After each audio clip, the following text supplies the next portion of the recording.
সুপ্রভাত বন্ধুরা, আশা করছি সবাই ভালো আছো। আমরা সবাইও ভালো আছি। নতুন একটি দিনের শুভেচ্ছা জানিয়ে আজকের দিনটি শুরু করছি। দেখতে থাকুন, আশা করছি ভালো লাগবে। এই দেখো ভেন্ডি গাছগুলো কত বড় বড় হয়ে গেছে। এগুলো ভেন্ডি না, সরি, এগুলো চিচিঙ্গে গাছ। আর এখানে উঠেছে এই যে টমেটো গাছ, গরমের টমেটো এটা। আর মাঝখানে আছে দুটো বেগুন গাছ। কলমি শাক তো তুলে নিয়েছি, দেখালাম। আজকে কিছু পালং শাক তুলেছে, ওটা দেখানো হয়নি তোমাদেরকে। আর এইখানে দেখো এইগুলো লাল শাক উঠেছে, সেই দেখো। তোমাদের একটা জিনিস দেখাই, দাঁড়াও। আমাদের সজনে গাছে না সজনে হয়েছে, দেখো। ছাদেও আবার সজনে। আমার তো ভীষণ আনন্দ হয় এরকম দেখলে। দাঁড়াও দেখাই, হাওয়া দিচ্ছে তো বোঝা যাচ্ছে না। এই যে সজনে দুটো, আরও ওপরে ওদিক ওদিক হয়েছে, বোঝা যাচ্ছে না, এখন ছোট ছোট আছে তো। একটা দুটোই অনেক আমার কাছে তো। আর একটা সজনে গাছ দেখাই, দেখো এদিকটায় আর একটা সজনে গাছ আছে। এটাই অনেকটাই ফুল এসছে, এই যে ফুল, এই যে ওপরের দিকে ফুল, এটাই অনেকটাই ফুল এসছে। কিন্তু এইটাই কই ডাটা হয়েছে? হ্যাঁ, একটা দুটো ডাটা হয়েছে, এই যে তারপরে ওটার ওপরে একটা দুটো করে হচ্ছে। দেখো এখন কত করে নীলকণ্ঠ ফুটছে গাছে। পুরো গাছ ভরে গেছে নীলকণ্ঠ ফুলে।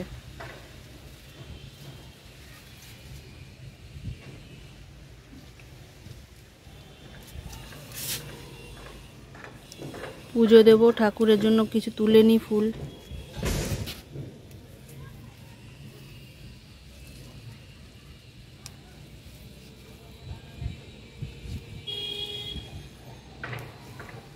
এই কটা তুলে নিলাম।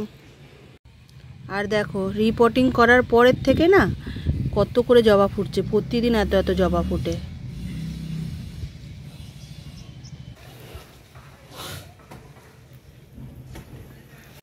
এই দেখো বন্ধুরা, মেটে আলু। এটা আর একটু বড় ছিল, এই যে এখান থেকে কেটে খাওয়া হয়েছে। আর এটা আছে মাছের টক করব বলে রেখেছি। এবার এই আলুটা দিয়ে মাছের টক করব, তোমাদের সঙ্গে সেটা শেয়ার করব। এই দেখো কেটে নিই প্রথমে আলুটা। এই দেখো ভেতরটা এরকম হয়েছে।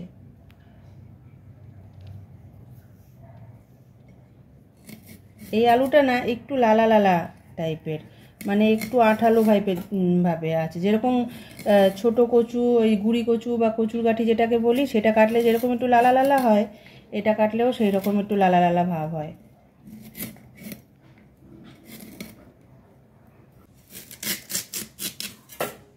এই দেখো, দেখলে এই বটি থেকে যখন বার করলাম, এই যে লালা টাইপের,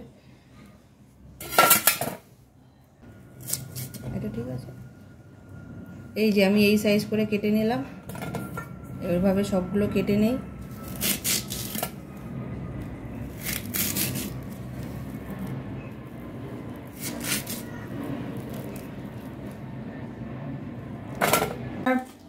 দেখো বন্ধুরা, কাটার পরেই লাল লাল হয়ে যাচ্ছিল। আমি জল দিতে এই যে একটা লাল মতো জল বেরোচ্ছে, এটাকে ধুয়ে ভালো করে ফেলে দিয়ে আবার জলের মধ্যেই রাখবো।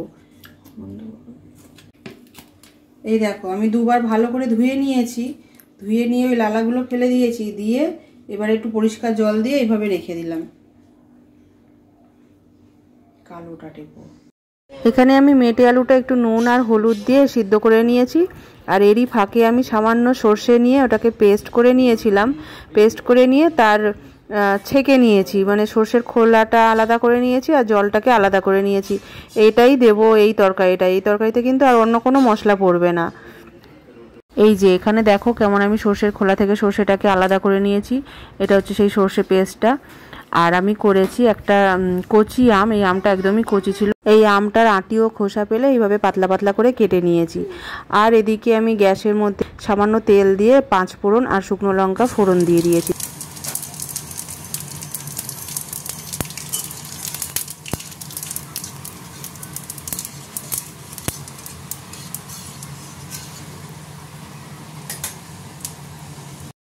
দেখো এইখানে আমি কড়াইয়ে গরম করে তেলের মধ্যে 5 ফোড়ন আর শুকনো লঙ্কা ফোড়ন দিয়ে এইভাবে একদম অল্প তেলেই এতগুলো মাছ ছেড়ে দিচ্ছি। দিয়ে এই মাছটাকে খুব বেশি ভাজবো না, এদিকটায় হালকা ভাজা হয়ে গেলে তারপরে এটাকে উল্টে দেবো, আবার পেছন দিকটায় ভেজে নেব। এইভাবেই আমি এক এক করে সব মাছগুলো ভেজে নেব। একই সঙ্গে এখানে আমি সব মাছ দিয়ে দিয়েছি যে কটা মাছ করব।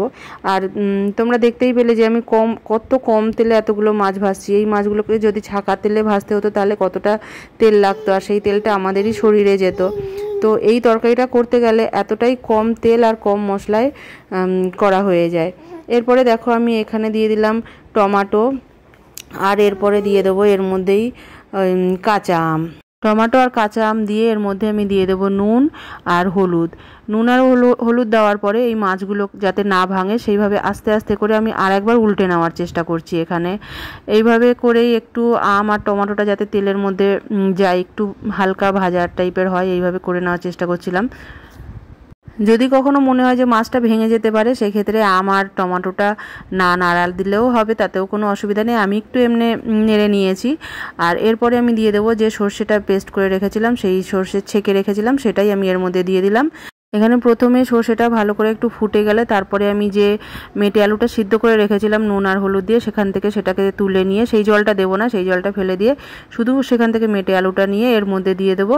আরও কিছুটা জলও দিয়ে দেবো এর মধ্যে দিয়ে এবারে এটাকে ভালোভাবে ফুটতে দেবো, যাতে মাছটাও ভালোভাবে সিদ্ধ হয়ে যায়, আম টমেটো এগুলো সব সিদ্ধ হয়ে যায়। আর তারপরে একটু টমেটোকে আর কাঁচা আমটাকেও একটু হালকা ঘেটে দেবো যাতে টক ভাবটা এর মধ্যে আসে। দেখো এখানে মেটে আলু আমি দিয়ে দিয়েছি, মেটে আলুর রঙটাও এখন বেশ সুন্দর লাগছে, আর ঝোলটাও কত সুন্দর রং হয়েছে দেখো, হলুদ কালারের, খুব সুন্দর লাগছিল, যেন সেই দই ইলিশের যেরকম করি আমরা ঠিক সেরকমই রংটা লাগছিল। আর তারপরে ভালোভাবে ফুটে গেলে এখানে আমি এই যে কাঁচা আম আর টমেটো একটু ঘেটে নেওয়ার চেষ্টা করছি যাতে এই টকের মধ্যে একটু হালকা টক ভাবটা আসে। এইভাবেই আমি এই টকটা করে নিয়েছি। আর নামাবার আগে সামান্য একটু চিনি, জাস্ট টকটা ব্যালেন্সের জন্য, চিনি না দিলেও ক্ষতি নেই, যারা চিনি খেতে চায় না তারা চিনি দেবে না, কিন্তু আমি একটু সামান্য দিয়ে নিয়েছিলাম টকটাকে ব্যালেন্স করবার জন্য। আর এইভাবেই ঝোলটা রেডি হয়ে গেছে আমার, এবারে আমি নামিয়ে নেব।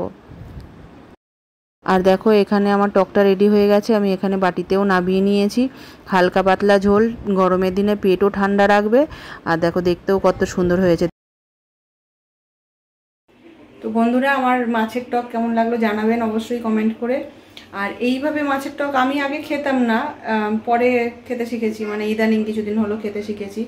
তার কারণ হচ্ছে এইভাবে মাছের টক, এটা আমিষেও করা যায় নিরামিষেও করা যায়, মাছ দিয়েও করা যায়, মাছ ছাড়াও করা যায়। মাছ ছাড়া হলেই যেমন ভেন্ডি আর ভেন্ডি কুমড়ো এগুলো দিয়ে করলে ভালো লাগে। তো এতে তেল মশলা তো কিছুই থাকে না, আর পেটের জন্য খুবই ভালো, মানে তেল মশলা থাকে না। আর গরমকালে তো কাঁচা আমের টক এগুলো তো পেট ঠান্ডাই করে, তো এইগুলো ভালো, আমরা মাঝে সাঝে তো এরকম করে খাই, সেই জন্য তোমাদের সঙ্গেও একটু শেয়ার করে দিলাম। তোমরা জানিও কীরকম লাগছে, অবশ্যই একবার ট্রাই করে দেখো সবাই। আর ভিডিওটা আজকের মতো এখানেই শেষ করছি, আবার দেখা হবে অন্য আরেকটি ব্লগে। ততক্ষণে যেন সবাই ভালো থাকবে, সুস্থ থাকবে। আর আজকের মতো বাই বাই।